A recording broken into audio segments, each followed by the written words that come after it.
mencintai Tuhan bukan karena laki-laki. Sorry. Shalom semuanya. Hari ini saya kedatangan seorang tamu luar biasa. Seorang pengacara muda dan cantik. Masih berhijab, tetapi bukan seorang muslimah, melainkan ia kini telah menjadi murid Kristus. Penasaran seperti apa kisahnya? Silakan simak video ini dari awal sampai selesai. Saya ingatkan juga untuk like video ini, share dan subscribe Eltem TV. Terima kasih semuanya. Tuhan Yesus memberkati kita. Amin. Saya dengar dulu ceritanya pernah hatam Al-Quran sebanyak 3 kali. Artinya Mbak ini seorang muslimah yang sangat taat dengan ajaran Islam. Tapi kenapa sekarang percaya Tuhan Yesus? Ada yang bilang, itu karena ingin lepas hijab. Apa tanggapannya? Sebenarnya alasannya bukan karena mau lepas hijab. Karena kalau mau lepas hijab sebenarnya tinggal lepas aja, nggak jadi satu alasan kayak gitu. Tapi memang dalam perjalanannya menemukan kedamaian dari sebenarnya karena dulu mungkin basicnya kuliah di Universitas Katolik kali ya. Jadi sedikit banyak belajar bahwa ada cinta kasih yang sangat universal di sana. Jadi sama sekali bukan karena pengen lepas hijab. Aku pakai hijab itu malah dari SMP. Belajar Islam pun dari bukan dari SMP, dari TK. Dari TK aku 12 tahun di yayasan Muhammadiyah gitu ngaji, belajar banyak. Tapi aku menemukan kedamaian di tempat lain. Jadi bukan karena mau lepas hijab. Nyatanya sampai saat ini dari 2013 aku nggak pernah mau lepas hijab. Ya karena menurut aku ya I look good with my hijab. Jadi hijab tuh bukan alasan untuk pindah agama. Tapi di dalam hatiku aku nemuin kedamaian yang lain yang mungkin gak semua orang bisa ngerti. Kalau boleh tahu, setelah masuk Kristen, apa reaksi dari kedua orang tua? Apakah mereka menerima dengan baik atau ada penolakan terhadap keputusannya? Setelah terima Tuhan Yesus, bagaimana dengan sikap keluarga? Sikap keluarga ya. Kalau mama sampai hari ini masih histeris sih karena menurut beliau aku mengkhianati beliau setelah disekolahkan dan dibesarkan. Tapi orang tua sebenarnya walaupun masih histeris gitu, mama sama aku tetap berhubungan baik sih. Tetap saling sayang, tetap setiap hari saling telepon, bertanya kabar. Nah, tapi kalau papa dia lebih santai. Papa selalu bilang bahwa agamamu pilihanmu, papa nggak ngelarang.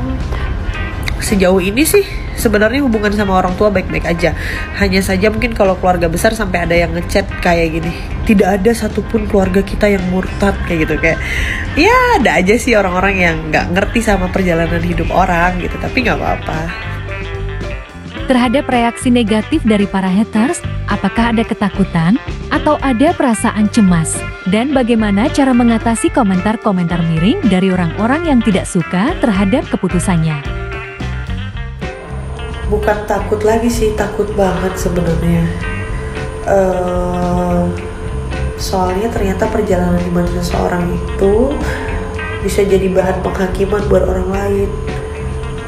Ya padahal mungkin pengalaman hidup setiap orang kan beda ya.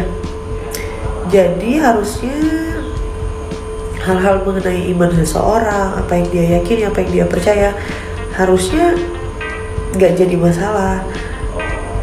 Bahkan sebenarnya kalau hate comment itu nggak terlalu jadi masalah sih buat aku, karena ya udah gitu. Tapi aku bahkan nemuin sepupu-sepupu aku, saudara-saudara aku itu ngasih hate comment bahwa langsung bilang tidak ada keluarga kita yang murtad.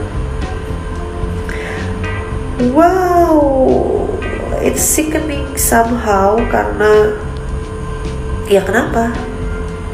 Kalau ada saudara kalian atau teman kalian atau mungkin stranger kayak aku yang memilih perjalanan yang berbeda. Banyak yang bilang kalau Anda masuk Kristen karena terpengaruh oleh teman-teman kantor yang mayoritas beragama Kristen, sehingga akhirnya membuat Anda masuk Kristen. Bagaimana tanggapan Anda? Aku di kantor yang sekarang itu baru dari tahun lalu. Terus aku jatuh cinta sama ajaran Kristus itu dari 2013. Jadi nggak ada hubungannya sama teman-teman pengacara aku yang Kristen.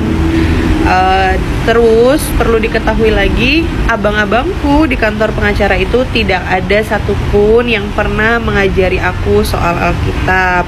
Tidak pernah ada yang membahas soal keimanan kami masing-masing. Bahkan awal-awal aku di kantor, aku sering minta izin kalau ada agenda hari Minggu yang harus ketemu klien gitu misalnya. Aku sering minta izin ke bos aku, ke abang aku untuk, "Bang, maaf, ayah cuman bisa sampai jam 4, soalnya nanti jam 5 mau gereja." Sebelum lanjut menonton video ini, jangan lupa like dan subscribe Eltom TV. Nah, itu bos aku aja kaget banget. Karena memang bos aku sama sekali nggak pernah mempertanyakan agama, nggak pernah mengajarkan kita untuk jadi agama tertentu atau mempengaruhi. Jadi aku sangat sedih kalau misalnya lingkungan kantor aku sesama pengacara dibilang sebagai faktor aku untuk memutuskan mencoba kata kemarin. Gitu. Apa tanggapan Anda ketika ada yang bilang Anda pindah agama karena punya cowok orang Kristen? Aku mulai jatuh cinta itu 2013. Terus 2017 aku nikah sama Muslim. Jadi gak ada hubungannya sama cowok. Ya walaupun hubungan pernikahannya gak bertahan lama ya. 2021 akhirnya udahan gitu. Tapi mencintai Tuhan bukan karena laki-laki. Sorry.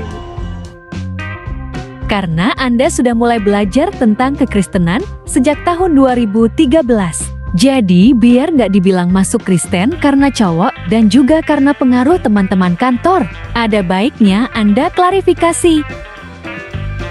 2013 udah jatuh cinta sama Kristus biar nggak dibilang pindah agama karena cowok dan karena teman banyak Kristen. By the way, itu cowoknya temen aku juga, bukan pacar aku gitu. Ya terus yang kedua, cowoknya itu memang bukan Islam tapi dia agamanya Advent.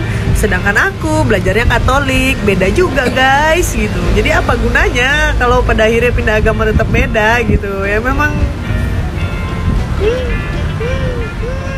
pusing gue, malu maaf.